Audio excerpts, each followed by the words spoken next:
Welcome to the podcast. Today, my guest is Marshall Hamburger. Hello. Hey, Marshall, how you going? Hey, good, how are you? It's lovely to meet you. Likewise. You had a gig last night at Southport Sharks. Yes, I did. Was it fun? It was very fun. We did lots of different songs. I actually did a song that I've never done in a set before. I did Hey Jude. I heard that. Pretty cool. Yes, I just did. And it went over like amazingly well. It went over really well, and I was actually very surprised.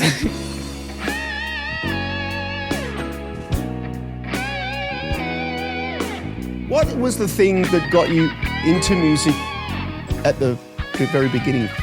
I'm sorry to interrupt, but I mean, obviously your mum and dad are both musicians. Yes, yeah, true. Yes, I mean, so growing up, I used to hear a lot of music around the house. You know, Dad used to play guitar and sing to me. Mum and Dad used to sing together in harmony and all that sort of stuff. They had a band together back in the day. I think it was called like Sexuality. Was someone playing sax? Yeah, Dad. He plays the saxophone. Sax player. Yes, all right, yeah. cool. So Well, that makes a bit more sense. Yes. So I heard a lot of that music sort of growing up. You know, like Crowded House is very nostalgic to me. Because my dad used to sing like "Don't Dream It's Over" to me. Yeah, wow. To play that and sing that to me, what's that? 4 Seasons in One Day as well. That song's really nostalgic to me. I actually back in like primary school, I used to hear it on like the car playlist, and I used to be like, I don't know why I really love this song. I found a clip of back in the day of Dad literally when I was a baby playing and singing that song. I was like, that's why I love that song. So it's really ingrained. It's been very ingrained. Yeah. Yeah, so I grew up with all that music and sort of listening to that. And then I was always interested in music, but then I only really sort of decided that I really want to pursue music as a career, I think in like 2020, like the end of 2022, because I was in a music school for 2 years for like year 11 and 12. And so I was doing that. And I think that was like the last performance of grade 12. I put a band together to do one of my favorite songs by Lawrence. Called "Do You Want to Do Nothing with Me," which is like the best song ever. It has the best chords. It has like these like really really jazzy chords where it's like so, and it's like. They're a family band, aren't they? They're a family band. Yeah. Yeah. And Brother and sister. That sister that sings, she's a monster she's voice. Incredible. Yeah. She's incredible. And the brother plays monster keys. Wow. Yeah. So I put that They together. toured out here not long ago. I saw every show. Oh, wow, really? Yes. Man. I went to every concert. They were not every single concert, but they came to Sydney, Melbourne, and Brisbane. Yep. I went to a show in Sydney. I bought a VIP ticket. I went to Melbourne. I bought another VIP ticket. Oh, wow. And I went to Brisbane. I didn't have enough money for a VIP ticket, but that's okay. Wow. They were so good. They were so good. Yeah. So, you were talking about keyboards. Yes. I mean, when did you start playing keyboards? Keyboards. Well, about 2017 actually. 2017. So that was I don't know. A couple of years ago. I wasn't good at math. I dropped math. But 2017. And you grew up on the sunny coast. Yes. So, for those people, that's north of Brisbane. Yes. For you who don't know where the sunny coast is. It's a beautiful part of the world. It's a very nice part of the world. There's lots of beaches and lots of sunshine. So you're playing you're in 2017. So in 2017, you would have been quite young. Yes. Yeah. I think I was just out of grade 7. So I was about like nearly like, I think I was 12, 13, around that sort of age. Yeah. I started my piano playing, sort of playing like video game songs. That's why I started. That's why I wanted to play piano, because I wanted to play like Gravity Falls theme on piano, and then the Doki Doki Literature Club theme. You're obviously playing video games. Yes, I played lots of video games as a kid, and I still do. But that's why I started playing piano. I was just doing it for the love of it, just for fun. And then sort of later in life, around like 2021, I started experimenting with like accompanying myself, like piano playing. I think the first song I learnt to play and sing was do you know "Okay Is Alright With Me" by Eric Hutchinson? Okay, it's all right with me, ba-doom, ba-doom. Some things I just meant to be. Sounds familiar when you're singing it. I can't quite think, but that's okay. Yeah, that's okay. It's really fun. I found it really fun to play and sing, and it was kind of easy to pick up. So from someone who had no experience Yeah. accompanying myself, because the rhythms kind of go with your singing. So the piano playing starts around 12, 13. What about the singing part of things? Were you always singing or? I was always singing. I was always singing. I sang since I was like, I used to sing like all around the house, and like, I did like performances since like prep, like doing, I think the first song I ever sang in public was "That's What Makes You Beautiful." So when it was in public, at school? It was at school. Yeah. So it was at my primary school, and I think I was with like a choir. We were doing "That's What Makes You Beautiful" by One Direction. Oh wow! I was a big One Direction fan back in the day. Wow. I did It's love understandable. them. Yes, They were massive. they were the top of the crowd back then. Yeah. I was they were I did love "That's What Makes You Beautiful," and then "Everybody Wants to Steal My Girl." Those are my two favorite songs when I was a kid. So that you're doing that in prep. So one of the biggest things that happened for you was you were on Australian Idol, not Yes. The Voice. Yes, not The Voice. So on Australian Idol, and you won it. Yes, that was pretty cool. Yeah. So what were the things that led up to you doing that? Well, I think I was doing lots of gigs around, and I was considering going to I think it was the con. I was considering going to the con or doing music just like full time, doing that sort of stuff. And then I don't even know. I was watching it. I was watching the 2024 season. Yeah. And I was watching. I was like, oh my god, that's so cool. And I think there was a Sunny Coast person who was in like the top 12 of 2024. And so I was like, oh, okay, that's not so crazy. You know, someone from Sunny Coast got in to the top 12. That's not so crazy to do. Yeah. I reckon I'll just give it a go. I had no expectations. I was just like, I don't know. Let's see what happens. I sent a video of me singing "Isn't She Lovely" by Stevie Wonder. Yep. I like me in the studio. I just used camera audio. You know, I didn't do anything fancy. I just sent that in. And I sent a bio, and I sent in like a little bio like of who I am. Yep. And I was like, oh, you know, I'm a nerd. I do this. I was like, I don't know. Probably not. Nothing's going to happen from that. I'm just going to send it and see what happens. Yep. And so I was gearing up for uni auditions, and then I got the email back from Idol, and they were like, "Congratulations, you made it past the next stage of auditions." I was like, "Oh, okay, wait, okay, this is real. This is actually happening." And so I was like, maybe I will wait on uni for a bit. I won't spend that money yet. And then you know, we did the first Zoom auditions. Mm-hmm. And that was, I had like a buffer audition first with actually the backing vocalists from the Idol band. Okay. That was Carmen Smith. I think Haley was there too, maybe. I might be wrong about that though. So those two were there, and I did every little thing she does as magic. They asked, can you do Virtual Insanity? I was like, I can't play and sing that. Just because, you know, it's So rhythmically, it's really weird. It's very different from the melody and the rhythm of the words. Yes, it's very different. I found it very hard back then. I was like, I cannot do that. I was like, I'll sing it a cappella for you guys. And then I did that, and then apparently they they went and told the producers, they're like, get this guy in for another audition. And then I had a second audition with the prior producers of the show. Mm-hmm. And so I had an audition with them. One of the first questions they asked me, I was like, so you're a bit of a nerd, aren't you? And I was like, yes, I am a nerd. And I sort of pointed around to all the little eclectic things I had in my room. I did every little thing she does as magic again. And then they pretty much approved that song to be done in the live auditions, like the in-person auditions. Yep. So I was actually very lucky considering that, because a lot of people, they had those Zoom auditions, but they had to do a different song for the actual in-person audition. I was very lucky. But you were at gigging, so you had quite a few songs up your sleeve. Yes, I did. I was doing lots of corporate gigs with like my band at the time called Instant Soup, which was very fun. Instant Soup? Name. Yes. We called it Instant Soup because we often rehearsed very late and things had to come up very quickly, like Instant Soup. Ah.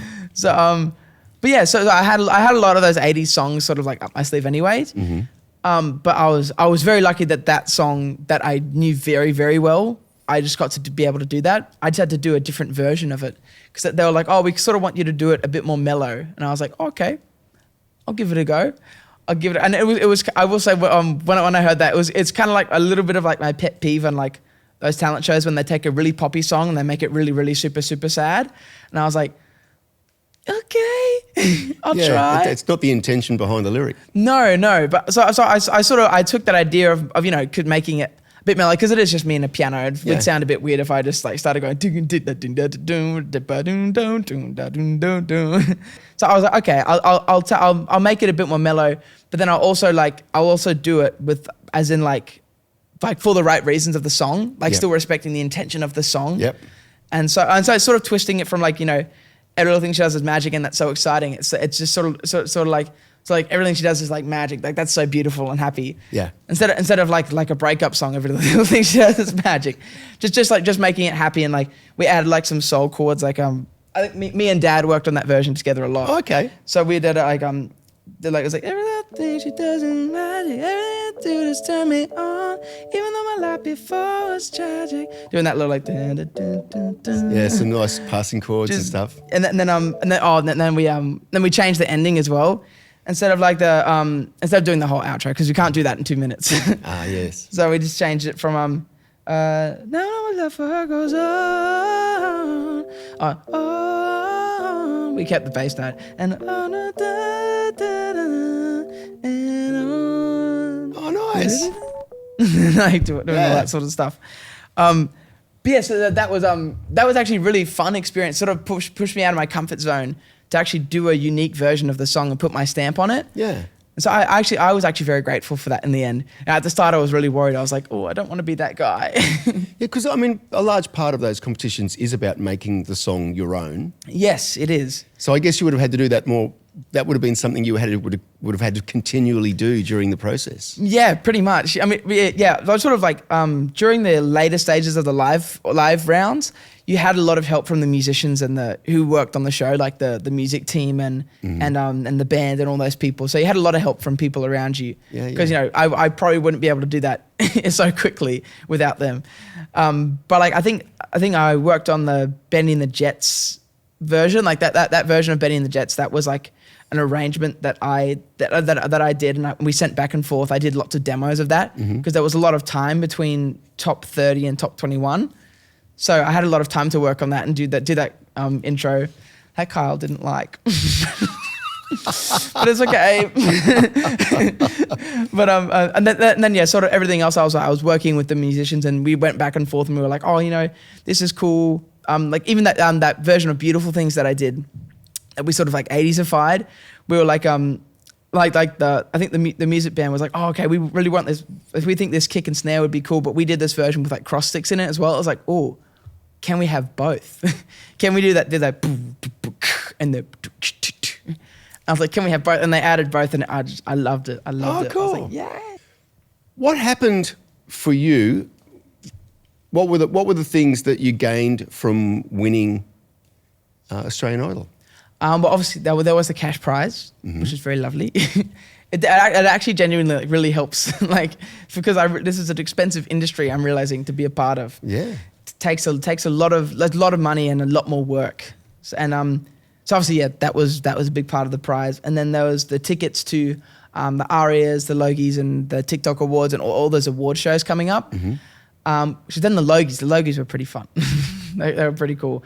I found that pretty awkward for myself because I realized all the famous people had producers with them who told them where to go. Oh. And so I was just like, hey guys. And people, I found, Marsha Hines was there as well. Yeah. And we had this conversation at Idol, me and Marsha, because we have the same first, like Marsh. Ah, yeah. So every time someone was talking about the other person, we think they're talking about us. So, but I was on the red carpet and I'd hear Marsh and I'd be like, oh, it's like, oh no, Marsha. I'm like, oh, that's okay. So you go to those shows, you've got that. What was the single that got released out of doing Australian Idol? Well, actually, the single that I released was completely my own because there was no record deal this year round. Oh, okay. So I think there were a couple of years, but Sony pulled out this year. Just I don't know the ins and outs, but they did. Okay. But I found that actually really cool that the first single that I could release was like 100% my own song. Excellent. Which is really cool. I did that. I wrote it about 2 years ago. It was just a demo that I did because I wanted to do an original song at a gig with my band. And so I wrote it up, but I never finished it.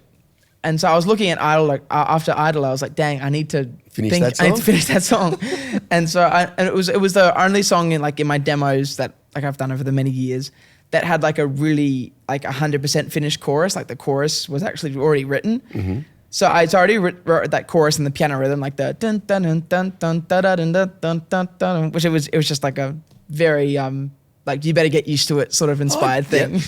So I took that. We sort of produced it up to like a higher demo status, and then we actually gave it to the musical director on the Idol band in Idol. Mm-hmm. That was Dorian West. Okay. He does lots of work with like Tina Arena and like a bunch of other artists. He's Because your dad's got a studio. Yes, he does have a studio. Is that where you did the demo there? That's where we did the demo. Yeah, so we worked up the demo there, and we were sort of like oh, we sort of want it to be a bit more radio friendly and like produced for radio. Yep. And so we gave it to Dorian, and we're actually handing it around to a bunch of producers. We were just trying to see Who could come up with who could come up something that you liked. Yes, pretty much. And then when we sent it to Dorian, he invited us to like a Tina Arena show he was in for Brisbane. Mm-hmm. And so we came to the show, which was a great show. And then we saw him backstage after the show, and he started talking about all those ideas, and we were like, okay, we kind of like this guy. And obviously we already had that rapport from Idol. Yeah. Because we worked together before. So it's someone we knew, someone we trusted. Yeah. And we knew he'd had great muso brain. So we trusted him to just go crazy.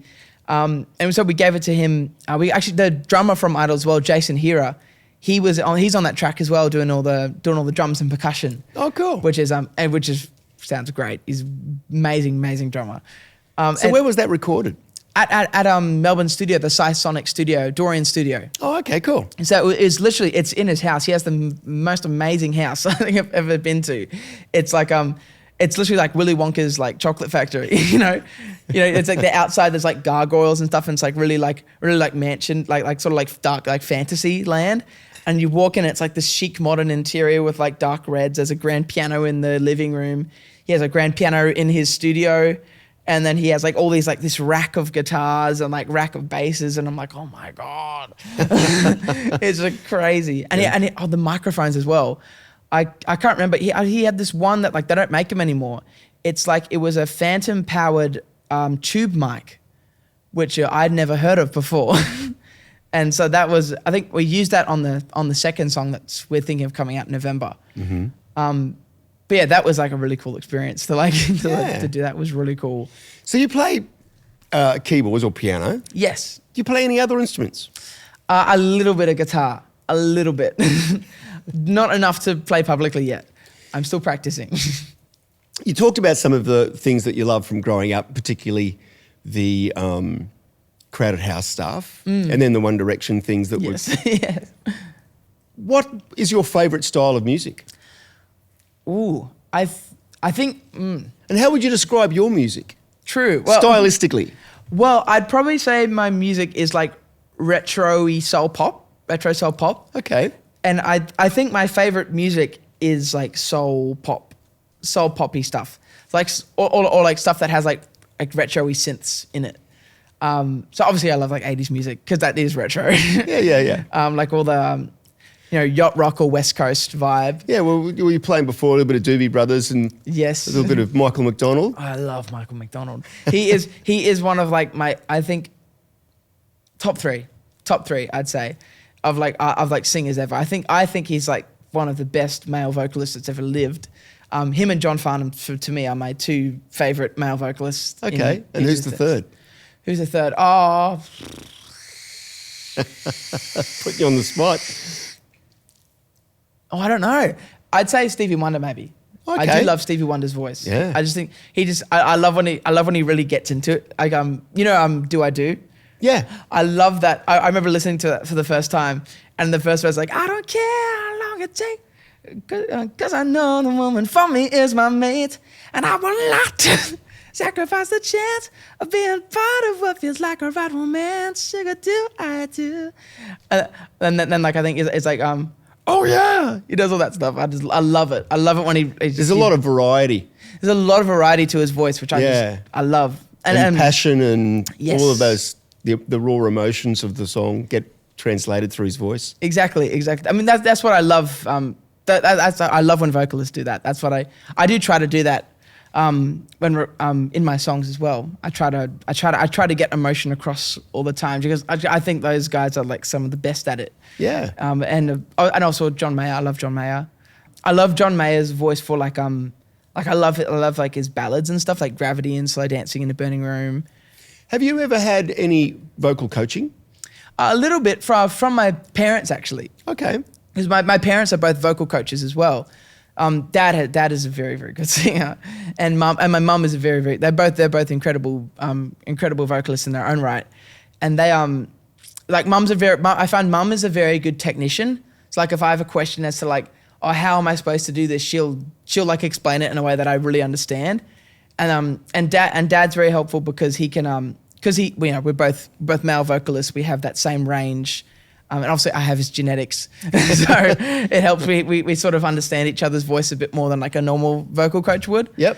So it actually comes in very handy. Yeah. Because I think like he was saying that like Dad has a lot of good vocal range for like like Richard Page, like Mr. Mister. Mm-hmm. Like so when we're singing those songs. Like a lot of the songs that I sing now, he has sung for years. He's doing stuff like Kyrie and... Yeah. We did that last night, actually. Oh, really? Yes. Great song. I love that Great song. The wind blows hard against this mountainside. I love that song. Yeah. What informs your choice of songs for a show these days? What are you thinking about when you're picking your repertoire? Well, I'm sort of thinking of A, what people know, and B, just what sounds cool. And sort of, I have a sort of like little structure for my shows where I like to start things off with like a big bang. That's like right now how my shows start is I start with High Love, which is that's just like it's like a big muso song. Like Stevie Winwood thing. Exactly. And we start the whole show with like just a block, just a bring me a higher love, bring me a higher love. Oh, and then we have a whole band hit. Bring me a higher love, and then the band kicks in. Then we go, where's that higher love I be thinking of? And then we start the think about it. I have like 4 bars of groove, and then going into the song. How many people are in the band? 8 people. So Yes. it's not a small band. No, that's got to be expensive to tour around with. Is a little bit. And backing vocalists. Backing vocalists is I've got two of my good friends, Tatum and Abby. They're to the side of me. We've worked together for years in that band I was talking about, Instant Soup. Instant Soup. They were the backing vocalists from that band. Okay. And so I brought them along because we've got our sound worked out. Yeah. Now, we've sung together for years, so and we're also good friends. So it helps for stage dynamics. We can like run around and we can like look at each other and like dance a bit, just have a bit of fun. So they're very good friends of mine and they're awesome vocalists. And the band is full. My dad's actually in the back MDing. He's got like the whole the click track list and all that stuff. And he's playing saxophone as well and keys when he has to, and doing backing vocals as well when he has to, doing like that lower harmony. Yeah. And then we've got a percussionist who also plays saxophone. Oh wow! So we've got like two saxophonists doing saxophone blocks when they have to, and then also him doing percussion for the rest of the show. Obviously a drummer. And then a bass player actually who's one of my parents' good friends as well. His daughter actually comes to my mum and dad's music school. Mm-hmm. So they already knew each other from then. And I actually played with that bass player in in a corporate covers band I used to be a part of called Funk Norris. That was like sort of like older players. It was a good name. Funk Norris. Funk Norris. It was really fun. He was the bass player in that band, so I was like, hey, this guy's a really good bass player. Yeah. Keep it along. And then Eddie, who was a guy I actually played with, he filled in actually for Funk Norris one time. We had the guitarist. He was sick, so he came in, and so when I was thinking of I need a guitarist, I was like, get him on. Yeah. But yeah. So 8 people, big band. Yeah. But it means we have a lot of fun. And the sound and the sound obviously gets really big. Yeah. And I've got a bunch of keyboard patches as well. I've got a Nord Stage 4 that like is like my standing keyboard when I want to like get up and boogie. And then I've got a piano shell that I put my Nord Piano 5 in, which that was my first keyboard ever, Nord Piano 5. It's a pretty nice keyboard to start on. Pretty nice keyboard. It's kind of nice actually because I tour. Whenever I go I across like the country, and I can only take one keyboard. I take the Nord Stage 4. So whenever I get to play the Nord Piano 5, it's kind of nice. It's like coming home. It's like, oh, hey guys, how you doing? It's like, hey sounds, all my patches are there. It's like, oh, I remember you. So when you're doing the show, how much of the show are you running around the stage, and how much are you playing? How much are you playing the keyboard? Oh, I'm playing the keyboard like I'd probably say 80% of the show. There's like, 70%, I'd say. Yeah. There's about 3 songs where I don't play keyboard, playing to win, just because I can't. Like John, I spoke about John Farnham before, how much I admire him. It's a monster song to sing. It's an awesome, it feels great to sing actually. Yeah. It's like, if you want me, come and get me. Fuck you, sorry. You know, that's how it feels to sing. It's like, you know, it's so gratifying to sing. But also hard. It's a hard sing. Yeah. So, you know, I have to really lock in and like use my diaphragm. I can't multitask in that song. Yeah. Beautiful Things, same reason. Actually, I start the song on keyboard. Like I start like the verse. Okay. And then when it gets to that chorus, I'm like, I cannot. Sometimes I have to. If there's no space on the stage, I have to play and sing it. But I prefer to like run around the stage and go, this day, I want you, I need you, oh God. Oh, and there's another song, Treasure. Oh, the Treasure. Bruno Mars. Exactly. It's just that's just because it's fun to run around that in that song and boogie and actually, I forgot about this one. Don't Stop Till You Get Enough as well. Oh, okay. But that's I'm off stage doing a costume change in that song, so I'm not there. I'm coming for the last verse. Coming for the last verse. So who sings that? The girls. Oh, okay, That's cool. their solo moment. So they sing that song and then they do that. They do the first 2 verses, and then we have a big. All the rest of the band have a solo. We call this moment called like the jungle beat, where it's like the percussionist has like the percussionist and drummer go and they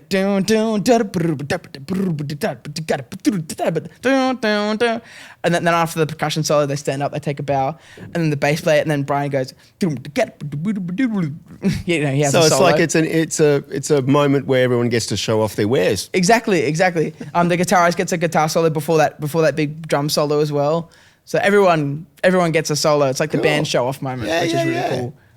Yeah. That sounds wonderful. But it also takes up a lot of time, which You need to change. You're doing costume change. Exactly. So how long does a typical show go for you?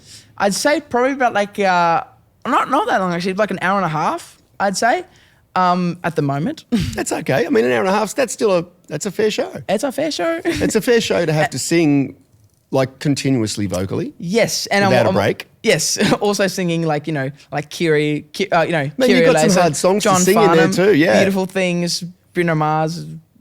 So obviously you've got your mum and your dad and learning vocal techniques and stuff. How do you find that your voice stands up doing like say 4 or 5 shows in a row? Oh, you know, I definitely have to take care of it. You know? I do. What do you do to take care of it? Well, I do lots of. I drink lots of tea. Obviously, as like I have this little these things called Vocal Zone tea. Okay. Where it's literally like this tea made for vocalists. I think it was invented by like an opera singer actually. Okay. Or I think it was an opera singer's husband or someone. It was made for singers. So it's like this thing where it's like it coats your throat with lubricant, so it keeps your throat like, you know, alive. So yeah. It's good to have actually after gigs because, you know, it soothes your throat and keeps everything in check. And then I also have like this little vocal mister. So it's like this machine where it just like water vapor for your throat. It keeps moisturized. Yes, which is very essential. Yeah. And I actually find that cold water after gigs is actually really good for your throat as well. Bring inflammation down. Exactly. You know, like, what do you do when you get a bruise? You put a ice pack on it. So you know, when your vocals are when your vocal cords are bruised, you put some cold water down. You know, it's just soothing. Yeah. Soothing. It's nice after a big set. Your mum was here earlier, and she's and your dad are managing things at the moment. Yes. And there's talk that you're going to go over later this year, which is not much left in the year. Yes. Christmas time, to go to India. Yes. To record in Mumbai. Yes. Can you tell us a bit about that? Yes. Well, so both my parents, they used to work in India. They used to tour the world in a covers band, and so in India was where they made a lot of their connections. So they used to they used to talk to some of the biggest stars in India at the time, and obviously still now. I think there was Shankar Shankar was I think he recently won a Grammy for India, which they used to talk to them as a baby. Me and Shankar's son, we used to like jam as like, obviously, I was a baby, so it wasn't like crazy jams. It was like more like at a keyboard going dee doo doo doo doo. It was more like that. But yeah, so we found all this old footage and we're like we'll just see what happens. And yeah, they got back to us and they were like, we'd love to have you in the studio. We'll do a song. I was like, okay, all right, this is happening. So he's very famous in India. Yes. Like doing music for Bollywood movies. Yes, I believe so. Doing music for Bollywood movies, and it's a massive industry over there. There's so many people. Australia. How many people are in Australia compared to India is like. Yeah, it's massive. Yeah, it is. Massive country. It is a massive country. What else is in the future? Do you think you'll ever go back and do the uni course, or is that? I don't know. I mean, is that something that you'd like to do? Well, I've been thinking about it. Like maybe, but I mean, I also have found like the stuff that I want to learn is more like technique stuff. So I more so look to like piano teachers and online courses and sort of online courses for theory. There's so much available online now. 100%. Yeah. I mean, my favorite one is Pianote. It's like this. It's actually this. I found out from it's like a YouTube channel, and they get all these crazy pianists in to do like they hear it. They listen to like the vocals and the drums of a song they've never heard of before, and then they do all the accompaniment for it. Like obviously they don't know they're reharmonizing it because they're just harmonizing. They're just basically making the chords work to go with the melody. Exactly, but they they comes out with all these different unique. Exactly. I heard this one guy did he was a pianist in Snarky Puppy, and he heard Dua Lipa's Don't Start Now. Mm-hmm. And then he just probably reharmonized it. It was crazy. It was like the coolest thing ever. It's like don't show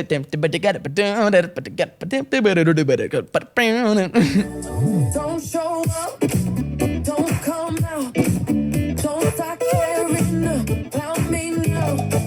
Walk away, you know how. Don't start caring about me now. And it was the coolest version. I was like, oh my God. But they actually have a whole like lesson where that they get those pianists, like those crazy, like the Snarky Puppy pianist, and he does a whole course on there. And I'm like, well, who better to learn off than the pianist from Snarky Puppy? Yeah. So I found that resource to be very helpful. Just for what I'm looking for, which is more like technique and theory instead of like music industry stuff. How do you go with the actual songwriting part of, like you say, you've got a lot of demos that haven't been finished. Yes. And so you had to finish this one to get the first single. What's your process for songwriting?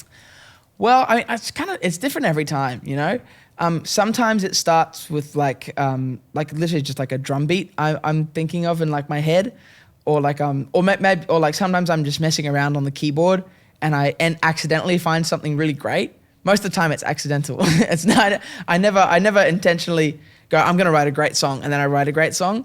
I'm just like messing around doing something else, and then I'm like, oh wait, that's actually really cool. Hold on, let me open up Logic. Let me just put this in. It always starts on Logic though, Logic Pro X. That's why I have like a little setup in my room. I've got like a DigiGrand, like a little microphone that I just set up for recording just quick stuff, getting stuff out of my head. Actually, and sort of like start by building up the instrumentation first. I sort of find that I judge the song less if I don't sing first. Okay. Because so if I just work on the instrumentation, I feel I can look more objectively at it. So I start with like drums and bass and then keyboard grooves and stuff. I often start with like an intro, and the intro often ends up being this chorus groove at the same time. So I start there, and then I'll play the intro like 100 times over, and I'll just be humming. No. So you're looking for a melody Looking for a melody, and then I often find a chorus in the intro, and then I'll be like, okay, cool, that's great. I'm gonna save that. I write it down, and I record it on my phone, and then I do the verse, and then pre-chorus, and then copy and paste, and then bridge. Actually, I often go at that point. I often go to Dad. He helps me finish the songs. Okay. We call him like, the guy who finishes stuff. He gets stuff done. I start a bunch of things, but he actually helps me finish it. Okay, cool. I often sit with him and for bridges and stuff, just because. So arrangement wise, I mean, there's a lot of modern songs virtually have 3 chords repeating through the whole song, and it sometimes can be difficult to work out what's a verse, chorus. And you're talking about putting in bridges and middle eights and pre-chorus. So, which is, I guess, going back, look, you're talking about being retro, that's sort of going back to an 80s style of songwriting. Yes, yeah. That was, I think there was a clip with Sting. Sting was like, they don't do bridges anymore. I find bridges like therapy. The bridge is therapy. And it's true. I find, I just find it's such a cool thing that you can just do something completely different near the end of the song and just change the vibe completely. Like I had this song that was like the rest of the song's like just a pop song, and it's got a little bit of a feeling of angst in it. Mm-hmm. And then the whole song is like just a bit angsty, and then the bridge. I was gonna take it down for the bridge, but then Dad had this idea. He was like, "No, make it more intense." And I was like, "Oh my god!" Like minute by minute. Yep. Minute by minute. I loved how that bridge. He goes more intense. He's like, "Call my name and I'll be gone." I think that's so cool to be like, "Oh, I'm sick of it." It's like punch him, and so like we had this the rest of the song where it's like, "Please don't keep me in the backseat," and then we go to this bridge. And then we have this big honey like, can't keep falling for you, can't keep crying for you. And we have this big, I have this idea, I just did it in MIDI, but I'm going to get a real guitarist on it. Yeah. But like doing like a big, like all those, like I have a big fat guitar patch on it and then take it down sort of after. Anyway. So it gives it light and shade and, exactly. and you're going on a journey. Exactly. That's what I love that about bridges. I love that you can do something completely different in a song that people sort of have an expectation for, and then completely flip the song on its head for like a couple bars, and then and then bring it back to normal. Yeah. I love it. I think it's so cool. I do try and do stuff that's like a little bit weird, but also like just being tasteful. Yeah. I didn't not too muso. I try. How do you find dealing with social media? It's a hard world. I'm obviously the biggest thing about you're on the career path of building a career, and in this day and age, it's such an important part of building a career. Yes. Do you handle your own social media? Does mum and dad handle that for you? How are you negotiating that? It's like a team. I mean, I was never a big poster before Idol, mm-hmm. So I never really was big on social media. I never posted myself a lot or promoted myself a lot. So it's something that I'm getting better at it slowly.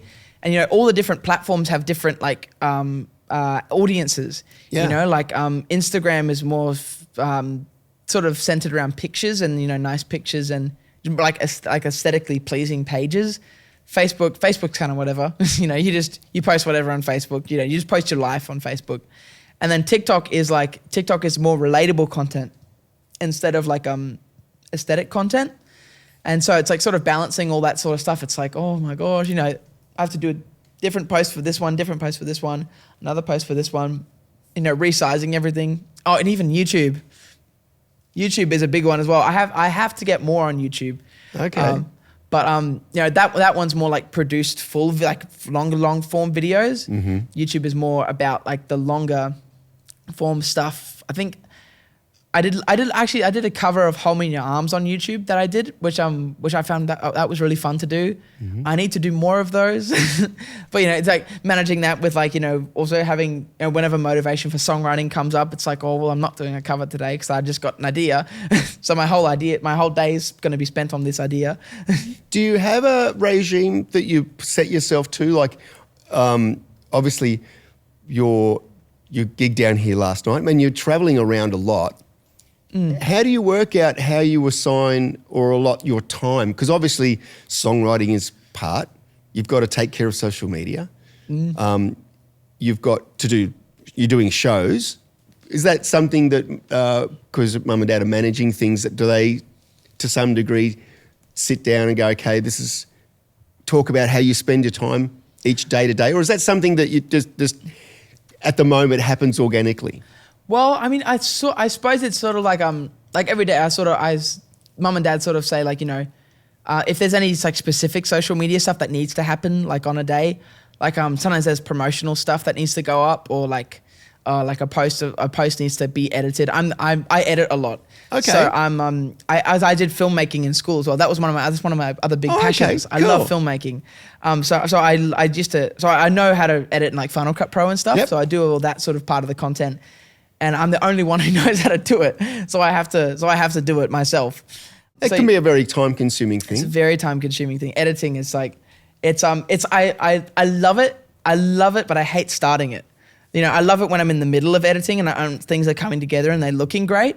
But like getting the motivation to like start up an editing project and be like, oh, this is gonna take 4 hours or 6 hours of my life today.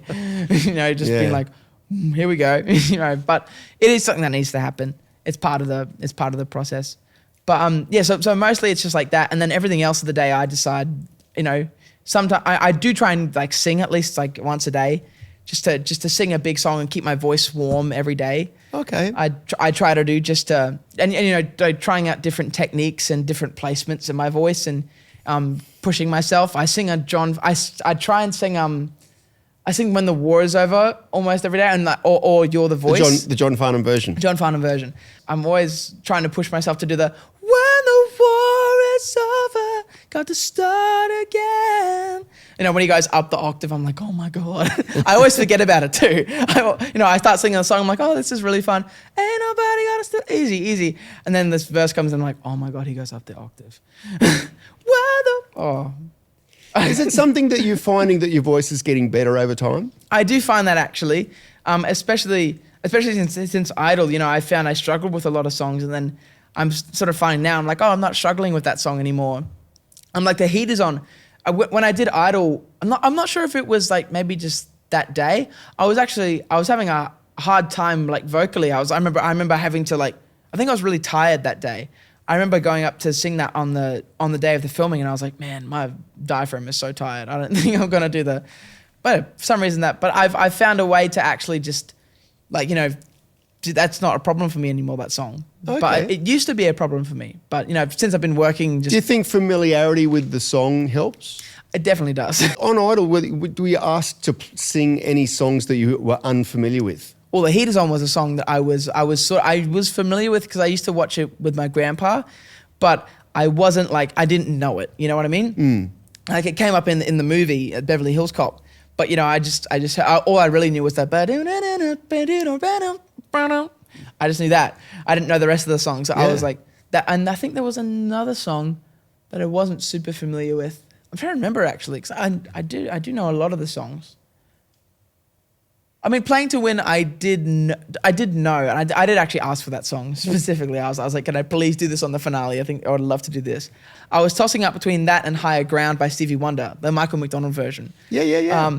But they do have trouble with Stevie Wonder. Stevie Wonder's a hard artist to get cleared for TV. Yeah, they said he's for copyright issues. Apparently they don't approve many of his songs, which is fair. Stevie Wonder. That and Prince, actually. They could never get a Prince song on TV. Oh, wow. It's a hard thing. They don't approve anything, apparently. Wow. But fair. And I don't know about Michael Jackson, but I reckon they probably wouldn't approve much as well. Yeah, I think those are the only two songs that I was really sort of unfamiliar with. And then Bennie and the Jets, more so the second verse. Oh no, I didn't sing the second verse. Actually, it was the first verse. I didn't know the verses of the songs before I sung that. And then I had to really learn that song, and I was like, oh, okay.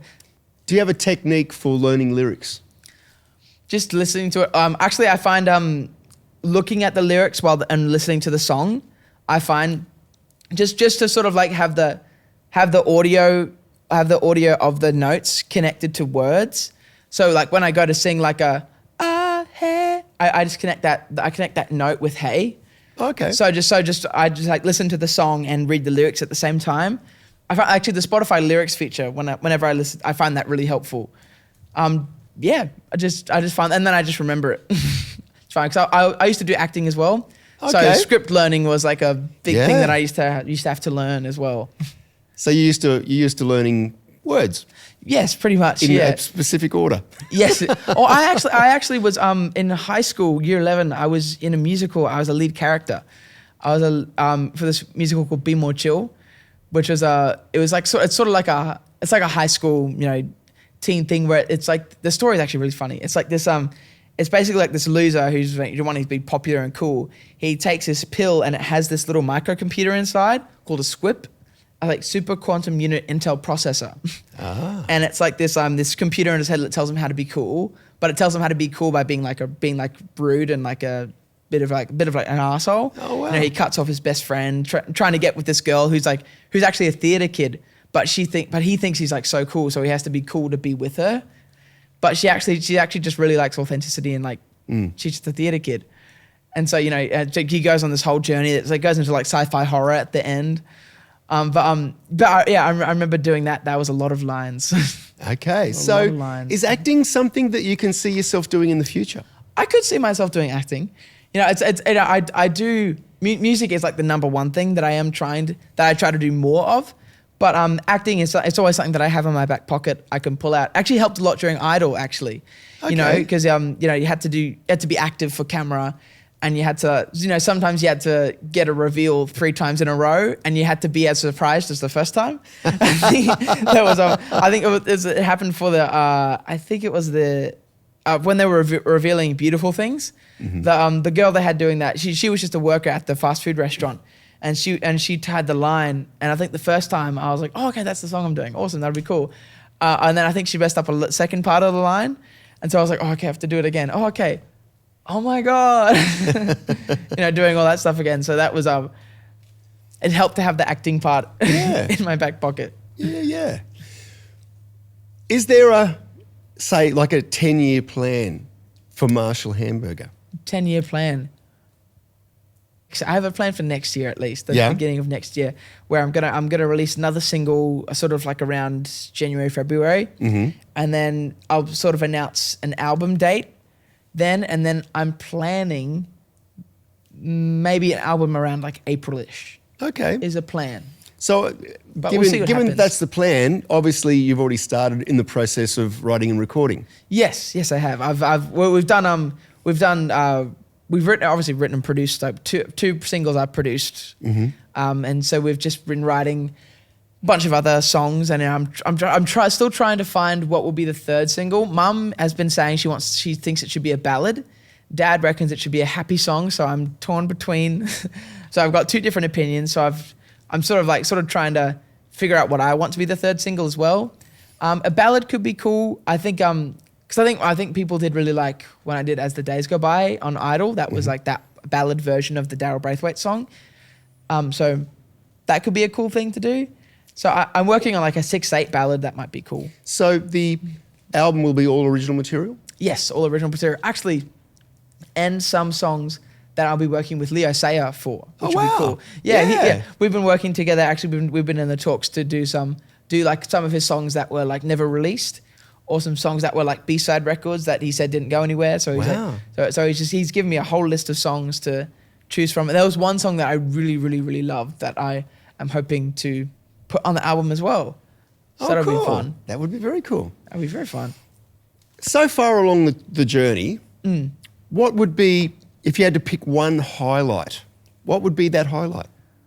Oh, I mean, I would probably say, I was going to say either it would have something to do with the single. I think the single, actually, yes. I think when I was at Kyle and Jackie O's and they were playing my single for the first time at that radio station. And I remember I was because I played my single right before they had me on in the studio room. And so before that, I was out with the crew and we were listening to the song and I heard my song on radio being streamed live, I was like, oh my God, this is so cool. And it was like, and I love it because you know how sometimes radios, I don't know why, but sometimes they pitch up songs. Oh. They pitch up songs for radio. I've noticed I did it. Really? I've noticed they do it. Okay. But I noticed they did it with my song. My song was like pitched up a bit. I was like, wow, it really sounds like radio. I was like, wow, this is so cool. And then I walked in and had a chat with Kyle and Jackie, and that was actually really fun. They were really nice. They were really cool. So you'd obviously already met Kyle because he was a judge. Yes. And how was that? Did you get to meet the judges, or was there a distance between the contestants and the judges? How did that work? It was, we really only saw them when they were on the panel, like on those filming days. And then after the show was filmed, they got off from the desk and they walked on the stage to get backstage. So we after every show we said hello to them. We shook everyone's hands, we gave hugs, and they'd say good job today, did awesome, all that stuff, which is really that was really nice to hear from. So not a great deal of interaction. Not a great deal of interaction, and sometimes when you'd see them like coming through when you're going somewhere, like I remember seeing Marsha Hines when we were going back up to our dressing room. And Marsha was going to hers, and she was like, "Hey, everyone!" I was like, "Hey, Marsha," which is very. And then since then, I have seen a couple of them. I did. That's a secret. You'll see that next year. Secret stuff for next year. You'll see that next year. Okay. But I have seen Kyle obviously recently. I saw Marsha at the Logies, and that was really nice to talk to her. And I did see Amy recently as well, which was fun. Yeah, because she's here. And Ricky, I see Ricky a lot actually. Oh, okay, cool. I saw her at the Logies, and then I went to a radio station as well. If you had to pick something along the way that you would go, God, I wish that hadn't happened. Like something that was really quite disheartening, shall we say? Yes. What would that thing be? And was there ever a point where you thought, I want to do something, I don't want to do music, I want to do something else? I think there was actually. I think it was actually.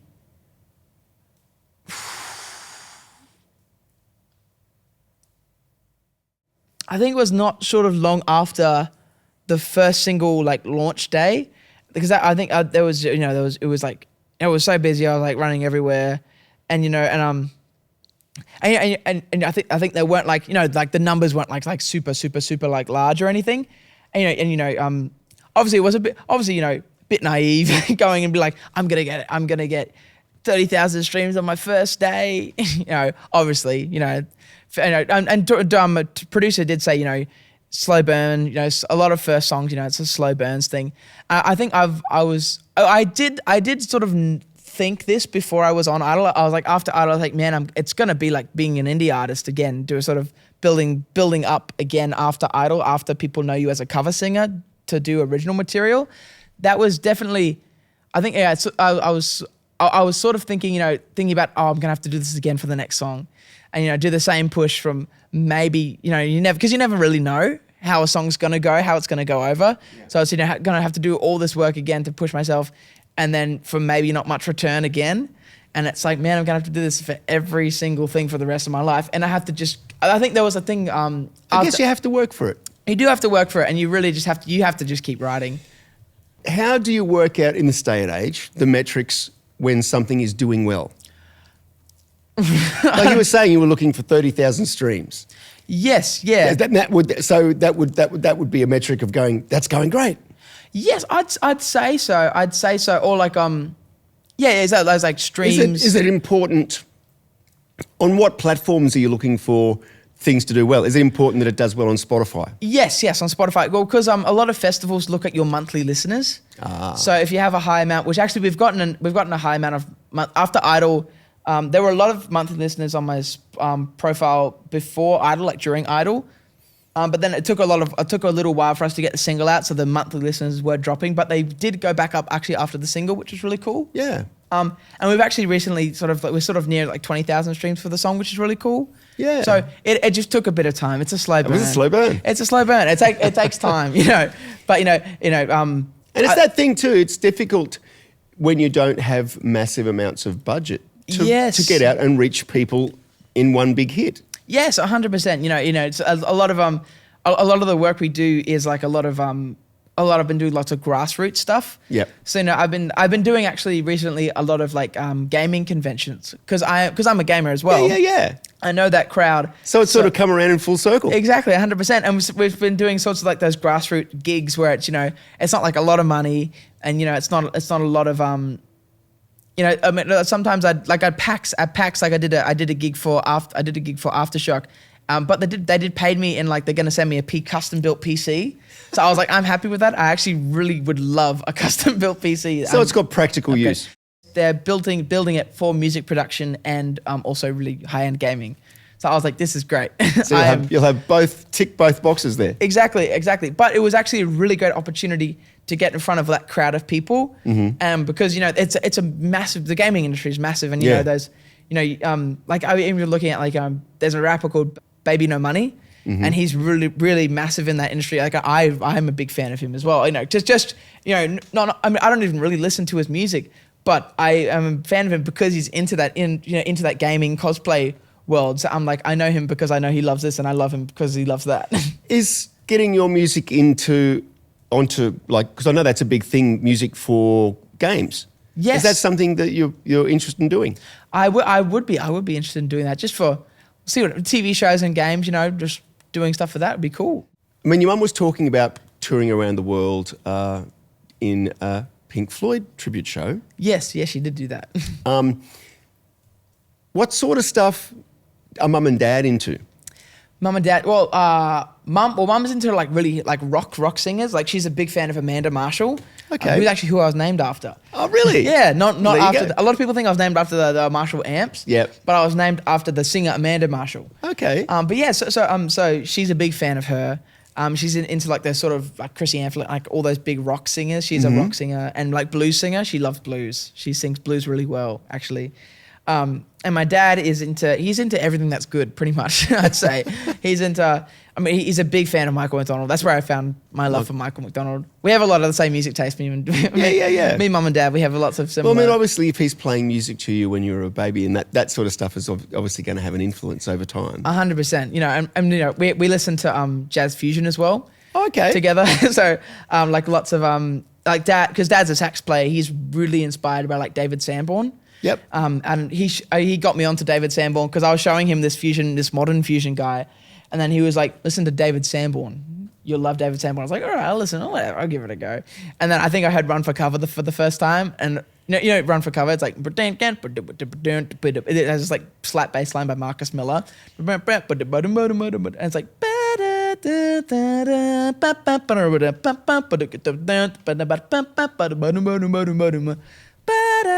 Yeah. So it's got all that funk soul vibe about it. Exactly. It's fusion. Fusion, yes, and it's got like crazy like chord changes and like jazz, and I love it. Was saxophone ever a thing that you thought you might play?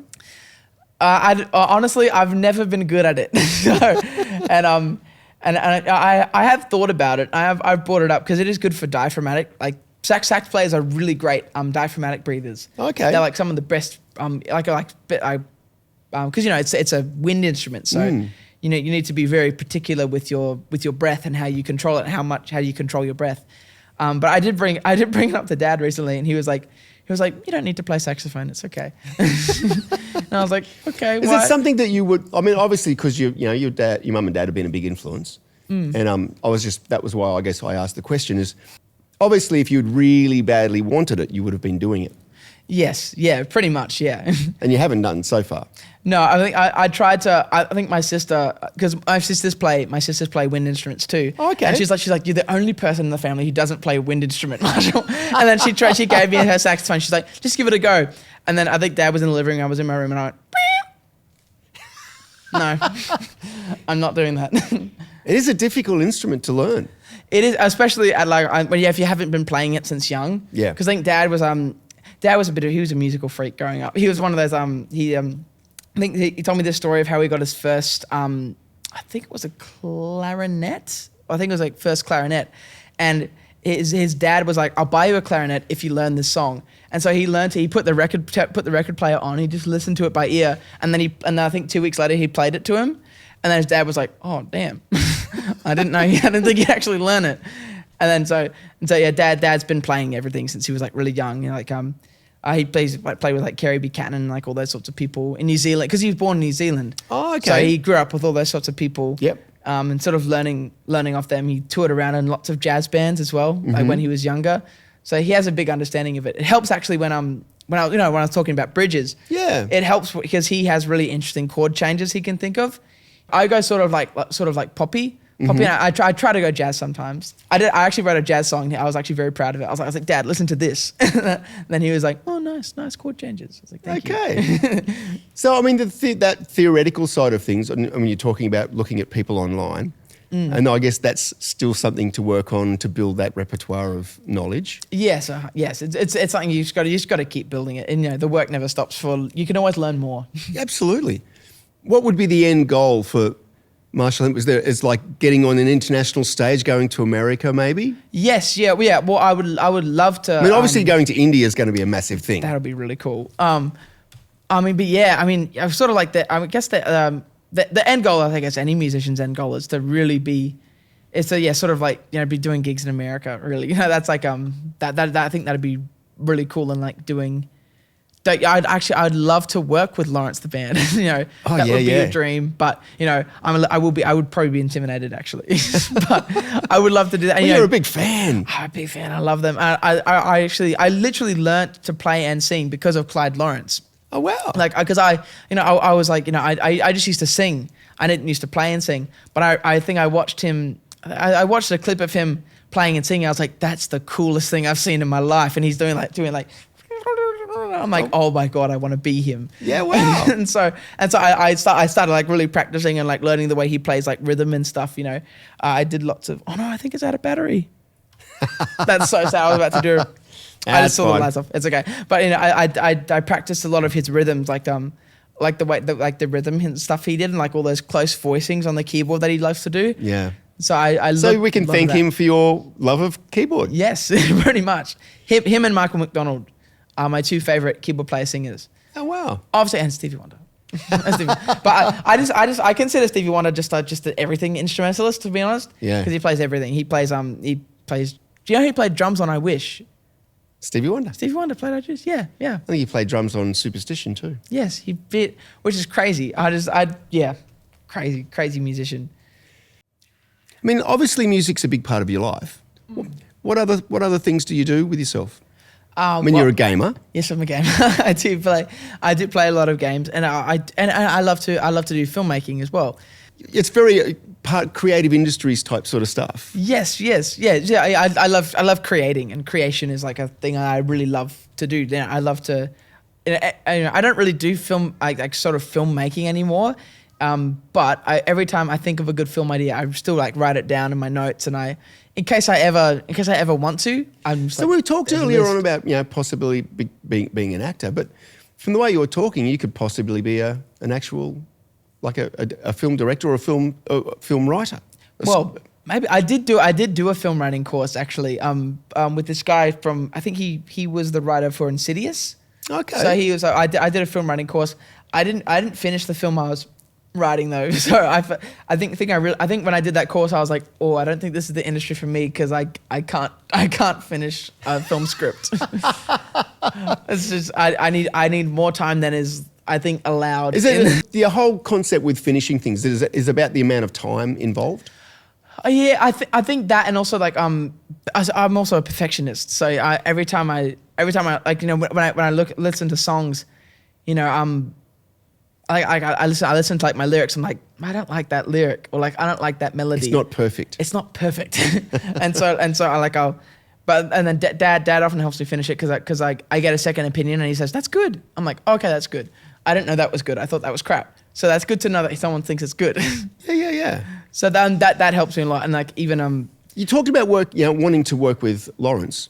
Is there any other famous producers or anyone that you'd love to work with? Well, actually, I was thinking about this recently. There's a couple like Australian artists I would really love to work with. There's Budgerah, who's I think he's like a soul singer as well, who does like lots of different so I think soul pop I'd say. Mm-hmm. He actually released a song recently called "Want Me Back," which is like so cool. It's like a 70s like disco thing. Or it's okay. It's like, then it's hard to dance when you think about the past, but I'm gonna do it all night long because I don't want you back. And it's got like this really cool.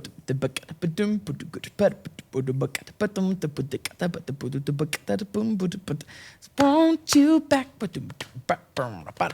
It's, I love it. It's so, I've been actually obsessed with it recently. But he actually, I think he recently did some stuff with Teddy Swims as well, which is just so cool. So I would love to work with him somehow. I need to write the right song though. So I don't know. After Idolite, I think I responded to like one of his stories and I was like, man, that's stanky. And he was like, thank you, Mr. Burger Man. And he was like, also congratulations on Idol. I was like, oh my God, thank you so much. I've been a fan of you since I was like young. And then like, he liked the message and I was like, okay, cool, awesome. Yeah. So that was that. And then also there's this girl called Alexia. Mm-hmm. She does like that sort of like retro pop stuff as well.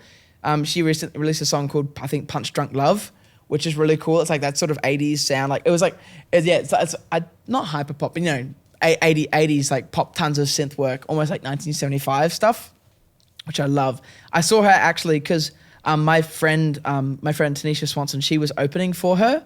And so I went to just see my friend's set because I never saw her set before. And so I was like, I want to see her set, with the live band and everything. I'm really keen for this. And so I watched for the set, and then I saw her after, and she was like, "Man, stay for Alexia. She's great." I was like, "Okay, I'll stay for her." And then she did her set. I was like, "I love this girl. She is so good." And that she did this song, I think, called "Close Off," and I was like, and it wasn't released when I saw her live. And I was waiting for her to release it. I was like, I just wanna touch you, baby. I can't take my clothes off. Yes, it's kind of funny. If I think too long, I'll cry about it. I love that. I was like, this melody's, I love it. So those two are probably my top. Like, if I could collaborate with anyone in Australia right now, it'd be those two. Excellent. And they're both like young artists as well. So they're like up and coming and really awesome. like doing tons of stuff in the industry. And I'm just like, I admire them so much. They're so cool. That's awesome. What's the single that's out at the moment? Thought of You. Thought of You? That's sort of like retro poppy.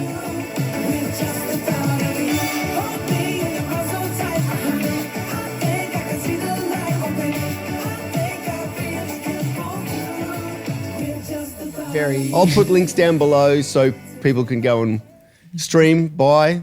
Yes. Any of the above. When's the next single out? Think November 20-something. All right. 20-something.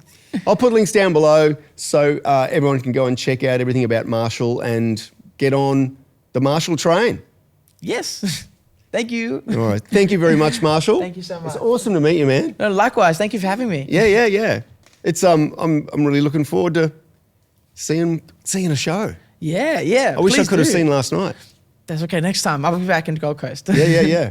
All right. Thank you, everyone, for watching and listening. We'll see you on the next podcast. Thank you. Thank you.